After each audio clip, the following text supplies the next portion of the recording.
Shalom Bapak Ibu Saudara-saudari yang dikasihi oleh Tuhan Yesus Kristus. Sebelum kita beraktivitas di hari ini, kita juga harusnya tetap bersemangat dan bersukacita, karena Tuhan Yesus tetap yang terbaik dan memberikan kebaikannya di setiap hari kita. Untuk membahas kebenaran firman-Nya, kita bersatu di dalam doa. Terima kasih Tuhan atas hari yang indah yang Kau berikan. Kami ingin melangkah di hari ini demi Kristus yang hidup. Kami tidak sanggup kalau kami hanya memakai hidup kami, logika kami, kekuatan kami untuk menapaki langkah di hari-hari kami di tengah-tengah kehidupan di dunia ini. Ya Bapa, Engkau sumber kekuatan kami. Berfirmanlah Tuhan, agar kami siap untuk beraktivitas sesuai dengan perkenanan Tuhan. Kami imani Firman-Mu adalah pelita dalam hidup kami, dan kami imani Firman-Mu seperti pedang bermata dua. Engkau melawat menegur seluruh jemaat-Mu. Engkau juga melawat dan menegur seluruh hamba-hamba-Mu, hamba-Mu yang menyampaikan firman Tuhan pada saat ini, agar hidup kami semakin mendekati kesempurnaan seperti Kristus yang telah memberikan hidupnya untuk menebus dosa kami. Terpujilah Engkau ya Bapa, berfirmanlah Tuhan, kami siap mendengar firman-Mu. Demi Kristus yang hidup kami berdoa, amin. Bapak Ibu Saudara-saudari yang kekasih di dalam Kristus Yesus, kita harus menghadapi hidup di tengah-tengah tantangan, di tengah-tengah situasi, dan di tengah-tengah kesulitan. Tetapi izinkan saya membagikan firman Tuhan agar kita tetap mengambil rasa syukur, agar kita tetap bersyukur di tengah-tengah kesulitan hidup. Itu yang penting, ya kan? Karena kita beraktivitas setiap hari, tidak mungkin tidak mengalami kesulitan, masalah, problema, persoalan kehidupan. Tetapi dengan firman Tuhan kita tetap dimenangkan dan tetap mendapat kekuatan. Firman-Nya sebagai renungan di tengah-tengah hidup kita pada saat ini tertulis dalam Filipi 3 ayat 13. Kami akan membaca untuk kita semua. Saudara-saudara, aku sendiri tidak menganggap bahwa aku telah menangkapnya, tetapi ini yang kulakukan. Aku melupakan apa yang telah di belakangku dan mengarahkan diri kepada apa yang di hadapanku. Demikian firman Tuhan. Bapak Ibu Saudara-saudari yang kekasih di dalam Kristus Yesus, ketika kita melihat aktivitas kehidupan kita, seolah-olah banyak orang yang hanya setiap hari 99% hidupnya hanya mengeluh, ya kan? Ini yang menjadi tantangan di tengah-tengah situasi kita, di tengah-tengah harusnya kita mampu mengambil sikap dengan kebenaran firman Tuhan. Karena setiap apapun yang terjadi, kita mampu menghadapi dengan rasa syukur dan terus berpengharapan di dalam Kristus yang sudah menebus dosa kita. Demikian juga firman Tuhan pada saat ini. Kenapa kita harus yakin seperti itu? Karena kita harus tetap menunjukkan kualitas kehidupan kita. Kita sebagai pemberi rasa, garam bos, ya kan? Kita tetap sebagai pelita karena kita terang dunia. Ini yang menjadi menarik, apa yang harus kita hadapi di tengah-tengah kesulitan kita pada saat ini berbeda-beda. Tetapi izinkan saya berbagi seperti ini. Saya selalu membaca setiap pergi kemanapun, ada saja tulisan yang menuliskan kalimat memiliki kekuatan yang luar biasa ini. Karena doa ibu. Itu yang tertulis di truk. Kalau saya berpergian atau melayani jemaat-jemaat Tuhan keluar kota, ada aja banyak truk yang bertuliskan karena doa ibu, ya kan? Saya juga beberapa kali melihat tukang bakso bos, karena doa ibu, ya kan? Luar biasa loh, dituliskan di stiker doa ibu, doa ibu, doa ibu. Ada juga tukang beca, doa ibu, luar biasa. Yang menjadi tantangan dan yang menjadi pertanyaan kepada setiap kita, pertanyaan seperti ini. Adakah ibu yang mendoakan anaknya menjadi supir truk? Adakah ibu yang mendoakan anaknya jadi tukang beca? Adakah ibu yang mendoakan anaknya menjadi tukang bakso? Saya bukan meng-underestimate atau merendahkan pekerjaan ini, no.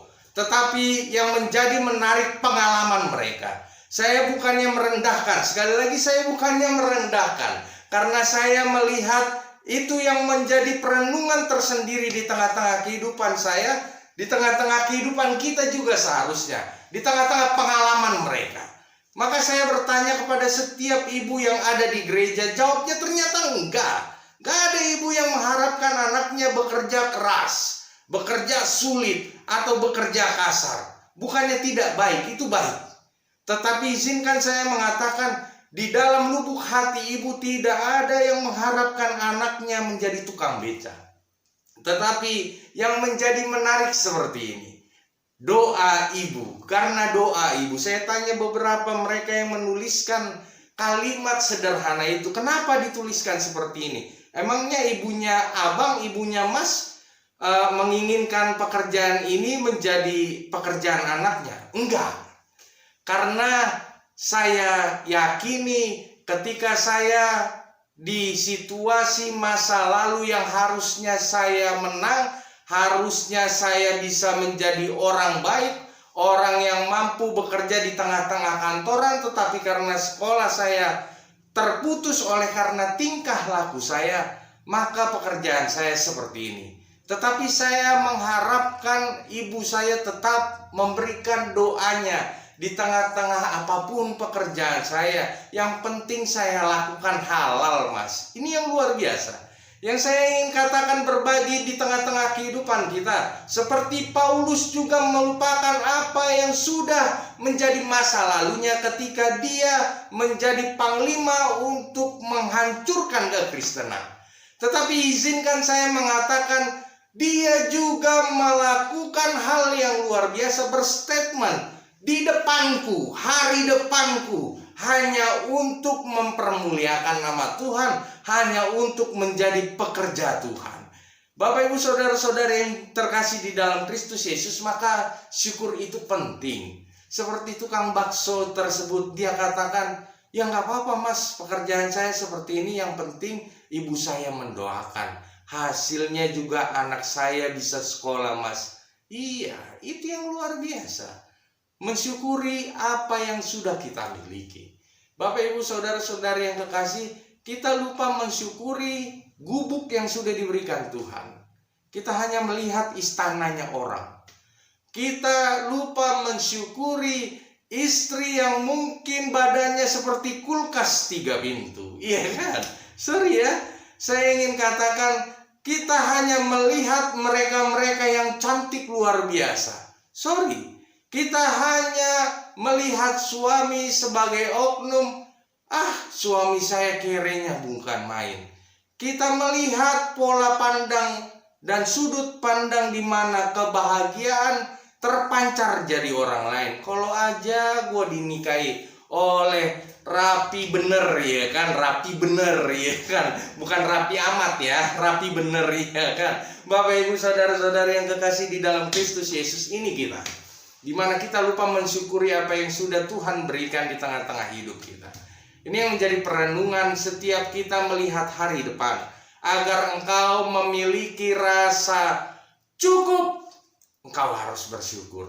Agar hari depanmu terfokus kepada Tuhan, engkau bersyukur atas pemberian Tuhan. Kalau istrimu itu bersyukur, kalau orang tuamu tidak kaya bersyukur, kalau engkau dilahirkan di keluarga miskin bersyukur.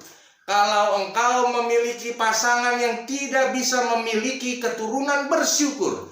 Kalau engkau sudah memiliki keturunan, walaupun anakmu mungkin sedang mengalami 1-2 penyakit yang tidak bisa tersembuhkan oleh menurut logika, kita tetap bersyukur, harapkan mukjizat yang Tuhan berikan. Ini yang menjadi hal yang harusnya kita imani setiap hari kita. Dimenangkan oleh Tuhan. Hari esok tetap kuasa Tuhan yang mampu memenangkan hidupmu. Hari esok tetap kuasa Tuhan yang mampu memenangkan hidupmu. Hari lalu menjadi pengalaman di mana engkau bersemangat, termotivasi.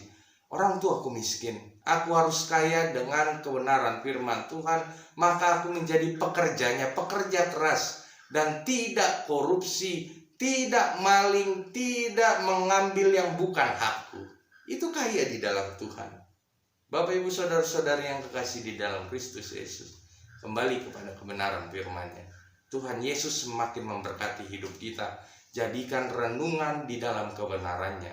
Itu saja panduan hidup kita di tengah-tengah menghadapi situasi sulit pada saat ini.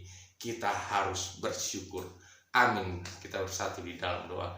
Terima kasih Tuhan atas sapaan firman-Mu, teguran firman-Mu ke dalam hati, pikiran, dan sikap kami setiap hari.